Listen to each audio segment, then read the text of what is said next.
Zaman sekarang banyak orang yang bersuah foto untuk membagikan ekspresinya, yang tujuannya untuk diposting di Instagram, Facebook, dan sebagainya. Bagaimana dengan kalian? Halo kawan belajar, perkenalkan nama saya Kiki. Kalian boleh memanggil saya Kak Kiki. Semoga masih semangat untuk belajar ya. Oke, pada pembelajaran kali ini kita akan mempelajari materi mata pelajaran dasar-dasar keahlian desain komunikasi visual kelas 10 semester 2 dengan materi fotografi dasar. Tujuan pembelajaran kita hari ini adalah 1. Memahami sejarah kamera dari masa ke masa. 2. Memahami jenis-jenis kamera. 3. Menerapkan teknik pengambilan gambar berdasarkan jarak kamera dan sudut pandang. 4. Mengatur pencahayaan atau exposure triangle. 5. Membuat dan menyimpan file foto. Berbicara fotografi, kita tidak terlepas dari membicarakan kamera sebagai alat untuk menangkap segala objeknya. Untuk itu, apa, di mana, siapa, kapan, mengapa, dan bagaimananya tentang kamera. Kalian pasti mengenal fotografi. Fotografi berasal dari dua kata, yaitu photos, yang artinya cahaya, serta grafo yang artinya melukis. Jadi, fotografi adalah sebuah proses melukis dengan bantuan media cahaya. Bagaimana kawan belajar? Masih penasaran? Jika kalian serius ingin belajar fotografi, maka ada beberapa hal dasar yang harus kalian pelajari. Mulai dari jenis kamera, teknik pengambilan gambar pada objek, pengaturan cahaya, dan cara menyimpan fotonya. Untuk mempelajari fotografi tidaklah sulit, karena yang diperlukan peralatan yang tidak terlalu mahal. Alat yang digunakan adalah kamera. Jenis kamera seperti apa yang dapat digunakan? Sebagai contoh, saya memotret diri sendiri menggunakan kamera yang terdapat di smartphone. Maka gambar tersebut bisa dilihat hasilnya secara langsung. Bagaimana kawan belajar? Masih tertarik untuk mempelajari kamera? Yuk kita lanjutkan lagi. Kamera pertama kali ditemukan Joseph Nicephore Niepce, orang Prancis pada tahun 1826. Ia menggunakan plat timah yang dilapisi perak nitrat yang peka akan cahaya. Saat itu, waktu yang diperlukan untuk menangkap gambar adalah 8 jam, karena satu-satunya cara yang digunakan untuk mengembangkan foto adalah melalui pemaparan sinar matahari. Foto pertama yang diabadikan oleh Joseph Nicephore Niepce adalah pemandangan dari jendela rumahnya di Grasse dekat Lyon, Prancis pada tahun 1827. Ternyata kamera waktu ditemukan pertama kali sangat sederhana sekali. Lalu, bagaimana transformasi kamera sejak ditemukan sampai sekarang? Ikuti penjelasan berikut. Transformasi kamera dimulai dengan ditemukannya satu kamera obscura pada abad ke-17 dan abad ke-18. Cara kerja kamera ini adalah mengambil gambar melalui lubang kecil di dinding atau potongan material. Cahaya yang memasuki lubang itu kemudian dapat memproyeksikan gambar yang ada di luar dinding. 2. Kamera daguerreotypes dan calotypes dengan menambahkan plat tembaga dan perak di dalam kotak kecil dalam lubang cahaya. Kemudian ditambah dengan uap yodium yang membuat kamera lebih sensitif terhadap cahaya. 3. Kamera Kodak dikembangkan oleh George Eastman pada tahun 1885 dan dikenalkan pada publik di tahun 1888. Hingga pada akhirnya Josh mendirikan perusahaan Eastman Kodak Company dan menjadi salah satu perusahaan terbesar di Amerika dan mendominasi industri fotografi hingga munculnya teknologi kamera digital pada tahun 1990-an. 4. Kamera Leica dan Canon. Pertama kali dirancang pada tahun 1913. Desainnya yang tipis dan ringan serta lensa yang dapat dilipat maupun dilepas menjadikan Leica sebagai kamera genggam yang populer. Kemudian disusul muncul kamera Canon yang dibuat oleh perusahaan yang berada di Jepang. Kamera saingan Leica itu pun dibuat dengan film Cine 35 mm yang menjadi sangat populer saat itu. 5. Kamera TLR dan SLR. Kamera TLR atau Twin Lens Reflex dikembangkan oleh Frank dan Heydrich Rolleiflex pada tahun 1928. Kamera SLR Single Lens Reflex mulai diproduksi pada tahun 1933 oleh IHG Exacta. Kamera SLR compact pertama kali menggunakan 127 roll film. Kamera ini banyak digunakan oleh fotografer profesional saat itu. 6. Kamera analog, di mana Sony Mavica muncul sebagai kamera analog pertama yang mencatat sinyal piksel terus-menerus sebagai mesin rekaman video pada tahun 1981. 7. Kamera digital pertama kali tahun 1991. Dengan munculnya Logitech Photoman yang hadir dengan kamera yang menggunakan CCD sensor gambar. Kamera ini semakin canggih karena gambar yang ada di dalam kamera dapat disimpan secara digital dan bisa diunduh di komputer. 8. Kamera telepon. Dipelopori oleh Sharp yang merilis ponsel kamera pada tahun 2000. Tak lama kemudian, Samsung dan Nokia pun meluncurkan ponsel yang dilengkapi dengan kamera dengan versi terbaiknya. Bagaimana kawan belajar? Kira-kira kamera apa yang sering kalian gunakan? Ya, betul, kamera telepon. Gimana kawan belajar? Paham ya? Kawan belajar memiliki kamera menjadi poin plus untuk menghasilkan hasil foto atau video yang lebih baik dan terkesan profesional. Namun, sebelum memilih, ada baiknya mengenali jenis-jenis kamera terlebih dahulu. 1. Kamera analog. Menggunakan roll film untuk mengambil gambar sehingga tidak bisa melihat hasil foto. 2. Kamera DSLR atau biasa disebut Digital Single Lens Reflex yang merupakan kamera yang paling banyak digunakan khususnya dalam dunia fotografi profesional. Dengan bodinya yang lebih tebal dan besar sehingga membuat terasa lebih kokoh saat digenggam dan sangat pas untuk dipasangkan dengan lensa yang ukurannya besar dan berat. 3. Kamera mirrorless. Dengan ukuran yang lebih ringkas dan sering digunakan untuk merekam gambar atau video dengan lebih mobile dan fleksibel. 4.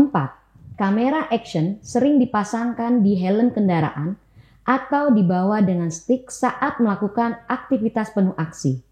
Kamera ini akan sangat cocok digunakan oleh petualang, atlet olahraga ekstrim, maupun vlogger yang hobi jalan-jalan. 5. Kamera Polaroid. Kamera instan yang cocok untuk mendapatkan hasil cetakan foto yang diambil secara instan, secara langsung tanpa repot mencetaknya melalui printer. Sebagai contoh, saya memotret sebuah objek dengan menggunakan kamera DSLR. Jika tadi kita sudah berbicara tentang kamera, nah sekarang bagaimana menghasilkan foto yang menarik? Pernahkah kalian mendengar teknik pengambilan objek? Yuk kita ikuti berikut ini. Teknik pengambilan gambar adalah teknik yang digunakan agar luas area pada frame gambar atau foto dapat tercover dengan baik oleh kamera dan membuat tampilan objek lebih fokus dan tajam. Teknik yang digunakan berdasarkan 1. Jarak, 2. Sudut pandang. Nah, sekarang teknik pengambilan gambar dengan metode sudut pandang, yaitu 1. Eye level angle, sebuah teknik dalam pengambilan gambar dengan menempatkan sudut pandang kamera sejajar dengan tinggi objek gambar, layaknya mata memandang. 2. Low angle, sebuah teknik dalam pengambilan gambar dengan cara memotret objek dari posisi yang lebih rendah dengan tujuan untuk memberikan kesan gagah, kuat, dominan, elegan, dan mewah pada objek tersebut. 3. High angle, sebuah teknik dalam pengambilan gambar yang memperlihatkan seakan-akan objek foto nampak lebih kecil dan lemah. Cara pengambilan gambar menggunakan teknik ini adalah dengan memposisikan kamera lebih tinggi dari objek. 4. Bird eye view, sebuah teknik dalam pengambilan gambar membutuhkan alat pendukung seperti drone atau bantuan helikopter untuk menggambarkan keadaan suatu kota agar dapat mengambil gambar tepat di atas objek, layaknya penglihatan seekor burung. 5. Frog eye view, sebuah teknik pengambilan gambar yang mengharuskan fotografer untuk menempatkan kamera tepat di atas tanah sehingga kesan yang didapatkan adalah objek seakan-akan lebih besar daripada lingkungan yang ada di sekitarnya. Dari ilustrasi tadi, maka dapat kita simpulkan bahwa teknik pengambilan gambar berdasarkan sudut pandang merupakan kreativitas dari fotografer untuk menghasilkan foto yang bagus. Berikutnya adalah teknik pengambilan gambar dengan metode jarak, yaitu 1. Extreme long shoot, suatu teknik pengambilan gambar yang menampilkan area secara lebih luas atau bahkan sangat luas yang berada di sekitar objek. 2. Long shoot, suatu teknik pengambilan gambar menggunakan area sekitar dengan cara memperlihatkan keseluruhan objek tanpa terpotong oleh frame, sehingga seluruh ekspresi serta kegiatan objek dapat terlihat dengan jelas. 3. Medium shoot, sebuah teknik pengambilan gambar mulai dari sekitaran pinggang hingga ke kepala untuk menampilkan sebuah bahasa tubuh serta ekspresi dari subjek foto tersebut. 4. Medium long shoot, sebuah teknik pengambilan gambar yang diambil mulai dari bagian atas kepala hingga lutut untuk menyampaikan interaksi yang dilakukan objek saat sedang beraktivitas. 5. Close up, sebuah teknik pengambilan gambar kamera mulai dari bagian atas kepala hingga di atas bahu untuk menampilkan ekspresi wajah seseorang atau saat ingin menampilkan identifikasi karakter dari objek tersebut. 6. Medium close up, sebuah teknik pengambilan gambar mulai bagian atas kepala suatu objek hingga bagian dada untuk menampilkan gambar profil. 7. Big close up, sebuah teknik pengambilan gambar yang dimulai dari leher hingga ke atas kepala untuk memperlihatkan detail ekspresi serta mimik wajah seseorang dengan memperlihatkan kerutan wajah secara lebih detail lagi. 8. Extreme close up, sebuah teknik pengambilan gambar di mana lebih fokus ke satu bagian tertentu sehingga objek yang ditampilkan menjadi lebih detail seperti mata, bibir, hidung, atau alis. Kawan belajar, bagaimana pendapat kalian setelah melihat gambar-gambar tadi? Yaps, gambar-gambar tadi mempunyai ketajaman gambar yang baik. Bagaimana caranya? Apakah kalian pernah mendengar kata exposure triangle? Exposure triangle adalah 3 variabel penentu pencahayaan sebuah foto, yaitu aperture, shutter speed, dan ISO. Supaya paham, yuk kita bahas satu persatu bagian dari exposure triangle. 1. Apertur. Apertur adalah lubang yang ada di dalam lensa. Semakin rendah nomor apertur, semakin lebar bukaan lensa. Sehingga cahaya yang masuk akan lebih terang, ditandai dengan f first numbers atau f per stop. Misalnya, f per 1,4, f per 2, f per 2,8, sampai f per 16. Semakin kecil angka satuan, maka akan semakin besar bukaan lensa. F per 1,4 lebih besar bukaannya dibandingkan dengan F per 4,0. 2. Shutter speed. Shutter speed adalah kecepatan terbukanya jendela kamera sehingga cahaya dapat masuk ke dalam image sensor. Satuan shutter speed adalah detik dan sangat tergantung dengan keadaan cahaya saat pemotretan. Semakin rendah angka shutter speed, semakin lama pula jendela akan terbuka, sehingga cahaya yang masuk ke dalam sensor akan lebih banyak. 3. ISO. ISO adalah kemampuan kamera atau tingkat sensitivitas sensor kamera terhadap jumlah cahaya. Semakin besar angka pengaturan ISO, maka semakin sensitif dan besar pula cahaya yang didapatkan. Jadi, jika kalian sudah merasa puas dengan ketajaman fokus gambar, tapi cahaya masih dirasa underexposure, maka naikkan ISO. Jika pencahayaan sudah dirasa pas, tapi ternyata kamu harus memotret objek yang pergerakannya cepat, maka naikkan shutter speed. Bagaimana kawan belajar? Sekarang sudah paham tentang exposure triangle kan? Lalu, bagaimana membuat dan menyimpan file foto yang objeknya sudah kita ambil? Ikuti terus kupasan berikut ini. Yuk! Kawan belajar, media penyimpanan bisa dikatakan sebagai salah satu faktor penting bagi seorang fotografer. Ada dua media yang dapat dipergunakan untuk menyimpan foto, yaitu 1. Media penyimpanan foto secara offline, 2. Media penyimpanan foto secara online.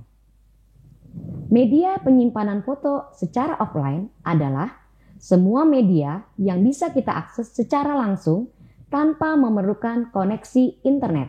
Di antaranya 1. CD atau DVD, 2. hard disk, 3. solid state drive atau biasa kita singkat SSD. Sedangkan media penyimpanan secara online adalah media yang hanya bisa diakses melalui jaringan internet, di antaranya Google Drive. Google Drive terintegrasi langsung dengan akun email Google.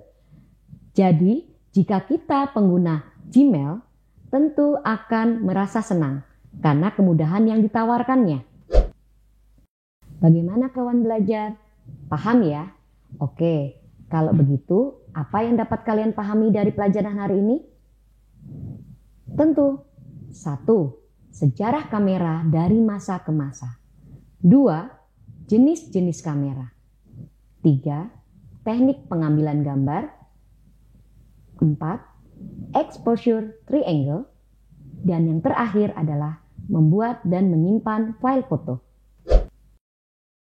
Wah, kawan belajar, semangat sekali nih. Saya jadi senang. Tapi untuk hari ini cukup sampai di sini dulu ya.